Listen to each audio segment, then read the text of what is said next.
today I want to focus on generational diversity because it impacts the bottom line. As an example, when 30% or more of a company's leaders are millennials, the company is actually two times more likely to be in the top 20% of financial performers.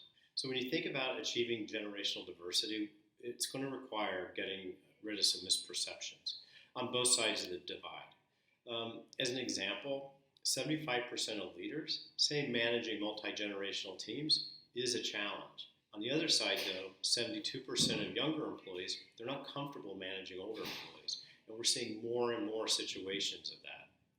But the clock is ticking.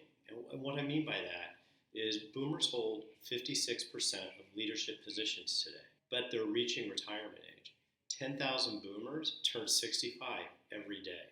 So within the next several years, all boomers, I think it's like 9 years, will all be over 65 years old. On the other side, millennials want to advance into the senior ranks, and they're eager to step into leadership roles, but they have to be prepared. With generational misperceptions, companies may risk overlooking millennials and Gen Z employees who have leadership potential, especially early on in their careers when they don't have a long track record. So I'd like to debunk a few myths. A big one is that boomers believe that millennials lack drive. In fact, millennials approach work differently. They prioritize their work-life balance, and they make work time, it's highly focused. And on the non-work time, it's just that. They're not working. Millennials and Gen Z are both highly purpose-driven and entrepreneurial when it comes to how they pursue their careers, which to boomers could come across or be perceived as being disloyal or challenging authority. Access to coaching and leadership development tools can provide the motivation younger generations seek. And boomers, they're adept at managing change and managing people. So by recognizing generational difference, today's leaders can close the generation gap and ensure millennials and Gen Z are not only in the path to developing the skills and expertise they want, but it's also the ones that they'll need in order to take the reins in the years ahead.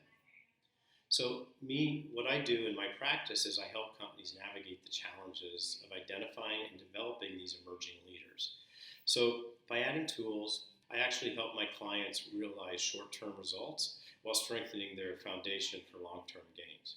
I want to share my findings here and perspectives in this series of posts which I've been doing, and I'd love to hear what you think. What generational misperceptions do you experience? If you could share a comment below to get the conversation going, I'd appreciate it.